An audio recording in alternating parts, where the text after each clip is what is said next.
साई राम, नमस्कार। मैं साई चंदेल स्वागत करती हूँ आप सभी का। और आज आरंभ करते हैं श्री साई ज्ञानेश्वरी का अध्याय 5, भगवत प्राप्ति।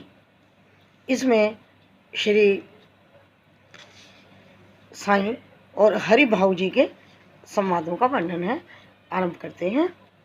हरि भाव पंत दीक्षित नागर ब्राह्मण थे और उन्होंने अंग्रेजी भाषा की उच्च शिक्षा प्राप्त की थी।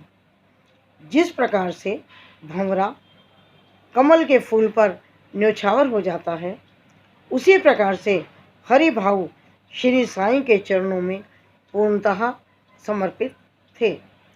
उनका मन पूर्ण रूप से ही साई में अनुरक्त था। वे शिरडी में ही रहने लगे ताकि श्री साई बाबा के चरणों में उनकी आध्यात्मिक उन्नति हो सके। प्रातःकाल का समय था। हरि भाव ईश्वर का ध्यान लगाए बैठे थे। तभी एक अपूर्व चमत्कार हुआ। उनके ध्यान में विट्ठल की साक्षात छवि प्रकट हुई। उन्होंने देखा कि विट्ठल अपनी कमर पर दोनों हाथ रखे खड़े हैं।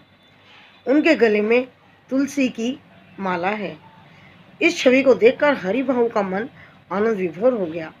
उन्होंने मन ही मन कहा, यह श्री साई की मुझ पर विशेष कृपा है, जिसकी वजह से मेरी आध्यात्मिक उन्नति हुई और मुझे विट्ठल श्री हरि के प्रत्यक्ष दर्शन का सौभाग्य प्राप्त हुआ।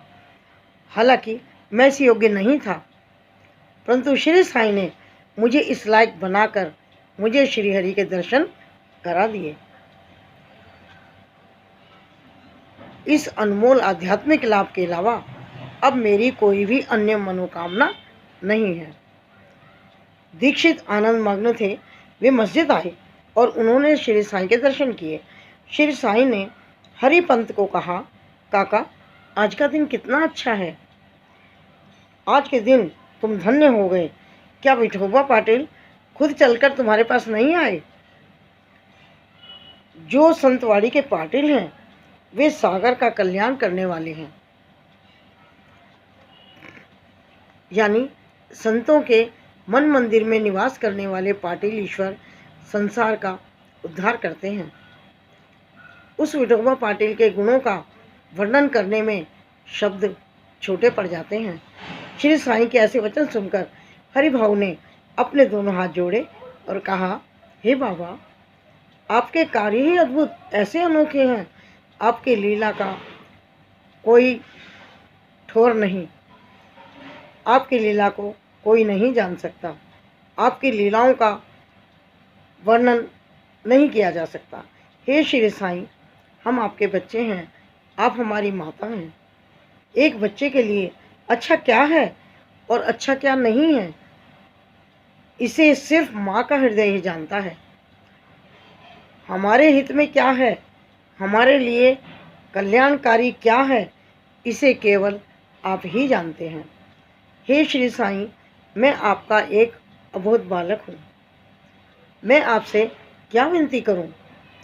अब चरण शरण आए बालक का उद्धार करना आपके ही हाथों में है। आगे हरिभाव श्री साई से कहते हैं, हे श्री साई, विठोबा ने मुझे साक्षात दर्शन जरूर दिए, किंतु ऐसा खेल आपने ही तो खेला। ऐसा संभव करने वाले आप ही तो हैं। परंतु हम कठपुतली का नृत्य देखकर कठपुतली की प्रशंसा करते हैं, परंतु कठपुतली को नचाने वाला जो सूत्रधार है, वही प्रमुख होता है। अतः हमें कठपुतली के सूत्रधार ईश्वर की प्रशंसा करनी चाहिए। जय साई राम।